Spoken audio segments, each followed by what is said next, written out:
ऋषि मंकड़क प्रसंग, मंकड़क का शिव स्तवन और उनकी अनुकूलता प्राप्ति। ऋषियों ने कहा, प्रभो, मंकड़क किस प्रकार सिद्ध हुए? वे महान ऋषि किससे उत्पन्न हुए थे? नृत्य करते हुए उन मंकड़क को महादेव ने क्यों रोका था?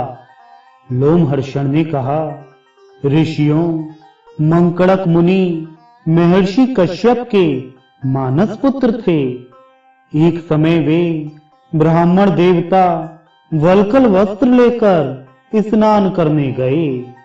वहां रंभा आदि सुंदरी अप्सराएं भी गई थीं।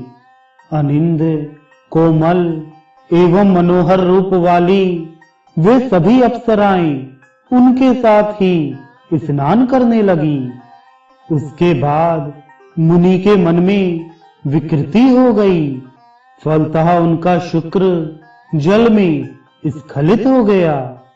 उस रेत को उन महातपस्वी ने उठाकर घड़े में रख लिया। वह कलशस्थ रेत 7 भागों में विभक्त हो गया। उससे 7 ऋषि उत्पन्न हुए, जिन्हें मरुदगण कहा जाता है।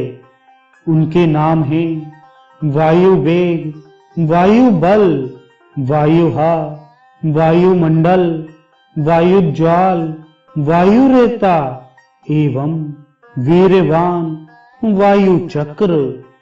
मंकड़क ऋषि के ये 7 पुत्र चराचर को धारण करते हैं। ब्राह्मणों, मैंने यह सुना है कि प्राचीन काल में सिद्ध मंकड़क के हाथ में कुश के अग्रभाग से छिद जाने के कारण घाव हो गया था। उससे शाक रस निकलने लगा। वे अपने हाथ से निकलते हुए उस शाक रस को देखकर प्रसन्न हो गए और नाचने लगे।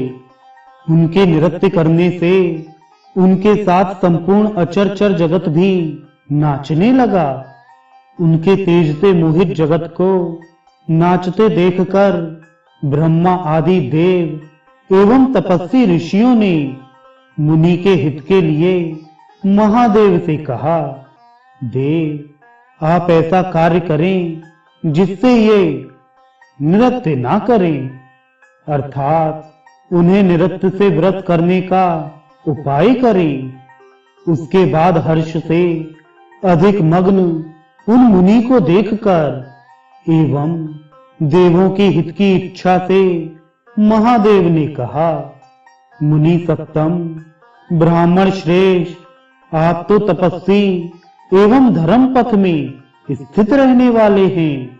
फिर आपके इस हर्ष का क्या कारण है?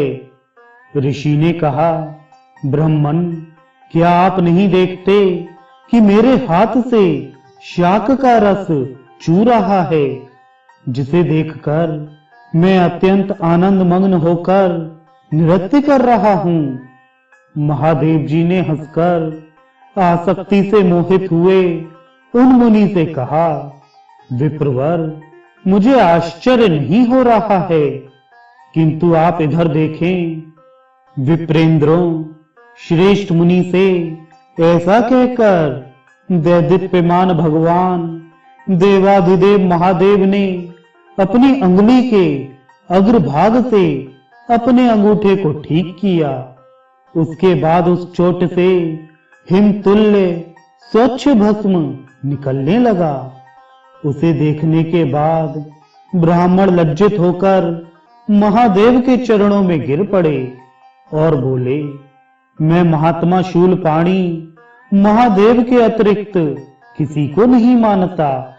शूलपाणी, मेरी दृष्टि में आप ही चराचर समस्त संसार में सर्वश्रेष्ठ हैं।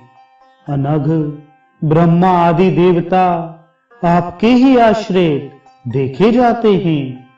आप ही देवताओं में प्रथम हैं और आप सब कुछ करने एवं कराने वाले तथा महत स्वरूप हैं। आपकी कृपा से सभी देवगण निर्भय होकर मोद मग्न होते रहते हैं। ऋषि ने इस प्रकार महादेव जी की स्तुति करने के बाद उन्हें प्रणाम कर कहा, भगवन, आपकी कृपा से मेरे तप का क्षय ना हो। तब महादेव जी ने प्रसन्न होकर उन ऋषि से यह वचन कहा।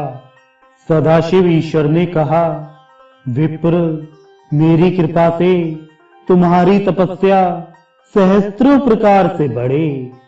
मैं तुम्हारे साथ इस आश्रम में सदा निवास करूंगा। जो मनुष्य इस सप्त सारस्वत तीर्थ में स्नान करके मेरी पूजा करेगा, उसे इस लोक और परलोक में भी कुछ दुर्लभ नहीं होगा। वह निसंदेह उस सारस्वत लोक को जाएगा एवं मुझ शिव के अनुग्रह से परम पद को प्राप्त करेगा।